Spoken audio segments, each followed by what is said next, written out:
अंकिता भंडारी हत्याकांड को लेकर एक बार फिर प्रदेश भर में जन आक्रोश देखने को मिला है। राजधानी देहरादून में सीबीआई जांच की मांग को लेकर विभिन्न सामाजिक संगठनों और विपक्षी राजनीतिक दलों ने परेड ग्राउंड से मुख्यमंत्री आवास तक विशाल रैली निकाली।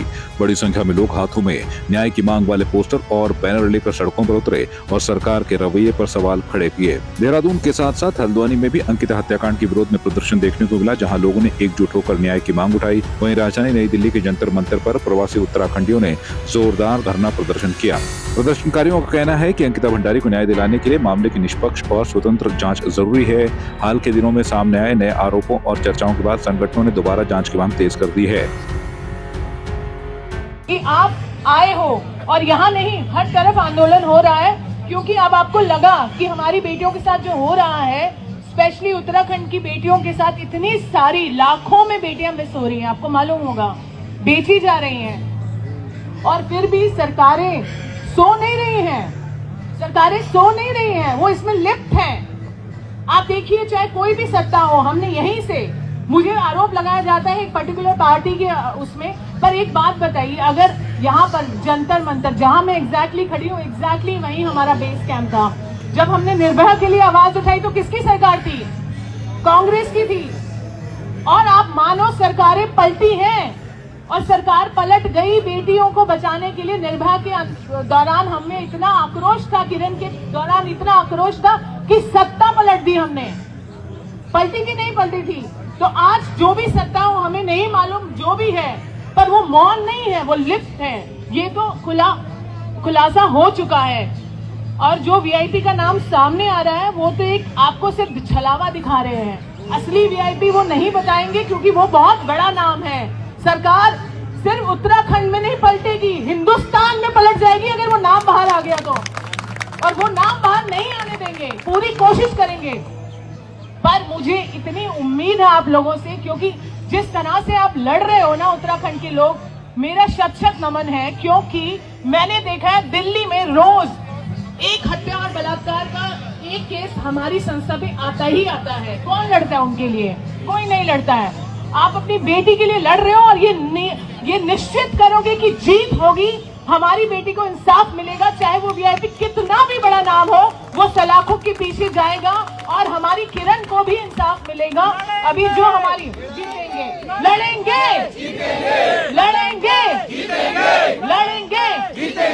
धन्यवाद। मैं चाहती हूँ आप किरण के लिए भी साथ साथ लड़ाई करें। पिथौरागढ़ की जो हमारी बच्ची थी, सभी बच्चियों की आवाज बने, और अंकिता के नाम जो सामने खुलासे हुए हैं, उसमें एकजुट के जो लड़ाई लड़ रहे हैं, लड़ते रहे। मैं आपके साथ जंतर मंतर से। और दोस्तों, आज हम यहाँ पर इकट्ठा हुए हैं। अंकिता भंडारी जी, आपने सुना होगा, आज से 3 वर्ष पूर्व एक जघन्य हत्याकांड हुआ था ऋषिकेश में, और 3 वर्ष बाद भी उसको पूरी तरह से न्याय नहीं मिला है। अपराधी कहीं ना कहीं किसी न किसी चोले को ओढ़कर छुपे हुए हैं। और मैं सिर्फ ये कहना चाहता हूँ कि हमें इसे एक राजनीतिक मोड़ नहीं देना चाहिए, बल्कि उसके इंसाफ के लिए लड़ाई लड़नी चाहिए। हमें पता चला कि दिल्ली में जब इस तरह का कोई मूवमेंट चल रहा है, इस तरह का दोबारा थे, क्योंकि पिछले साल भी हमने इसके लिए आवाज उठाई थी, और आज पुनः उसी के लिए हम यहाँ पर आए हैं। और मैं ये कहता हूँ कि दोषियों को बिल्कुल सजा मिलनी चाहिए, कठोर से कठोर सजा मिलनी चाहिए इस जघन्य हत्याकांड की। सिंपल पॉइंट यह है कि जब देश भर में 800-900 सीबीआई की जांच प्रतिवर्ष हो सकती हैं, तो उत्तराखंड राज्य में अंकिता के मामले में सीबीआई जांच क्यों नहीं हो सकती है? सरकार इस जांच को ऑर्डर क्यों नहीं करती है?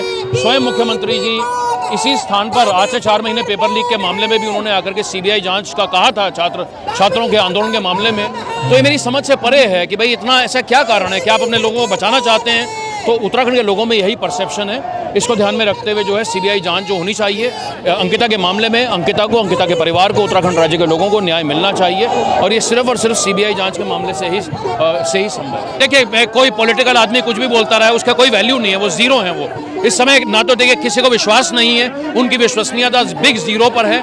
तो महेंद्र भट्ट हो, सुबोध उनियाल हो, इस समय कोई कुछ नहीं है। सीबीआई जांच हो, और जो हकीकत है, जो सत्य है, वो सामने आए, और वो सत्य ही लोगों के सामने आना चाहिए। जिन लोगों के आप नाम ले रहे हैं, मैं उनके बारे में कुछ नहीं कहना चाहता। सामाजिक संगठनों के प्रतिनिधियों ने साफ किया कि यहां प्रदर्शन पूरी तरह शांतिपूर्ण है और उनका उद्देश्य केवल सरकार तक अपनी आवाज पहुंचाना है।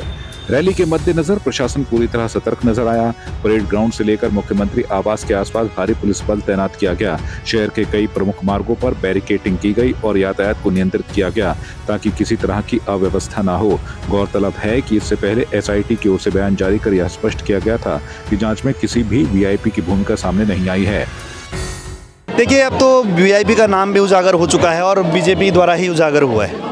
अब मैं यही कह रहा हूँ कि उस VIP के फ़ोन की जांच होनी चाहिए, उसकी लोकेशन, उसके कॉल रिकॉर्डिंग्स, उसने मैसेजेस, वो सब दूध का दूध पानी पानी हो जाएगा। यहाँ तक कि दुष्यंत कुमार गौतम को भी खुद जांच करवानी चाहिए अगर वो निर्दोष है तो, क्योंकि अगर मुझ पे ऐसा आरोप लगता तो मैं अपना फ़ोन दे देता, सीधा जनता के हवाले करता, बोलता ये रिकॉर्ड निकाल लो, ये मेरा फ़ोन है उस दिन के, निकाल लो, CDR निकालो, सब चीज़ें।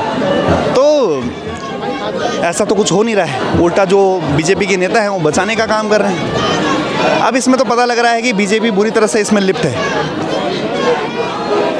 पूरी तरह से लिप्त है। अब BJP के एक नेता को बचाने के चक्कर में BJP के हर कार्यकर्ता को रोष झेलना पड़ेगा, क्योंकि जो अंकिता के लिए नहीं बोलेगा, खुल के नहीं बोलेगा, इसका मतलब वो VIP को मौन समर्थन दे रहा है। और जो मौन समर्थन देगा VIP को, उससे सवाल जवाब तो होंगे, गाड़ी रोक के होंगे। जिसकी गाड़ी पे झंडा लगा होगा BJP का, उसको रोकेंगे, उससे सवाल पूछेंगे कि आप अंकिता के साथ हैं या उस VIP के साथ हैं। अगर उसने मौन समर्थन भी दिया तो रोष झेलना पड़ेगा, BJP के हर एक कार्यकर्ता को झेलना पड़ेगा।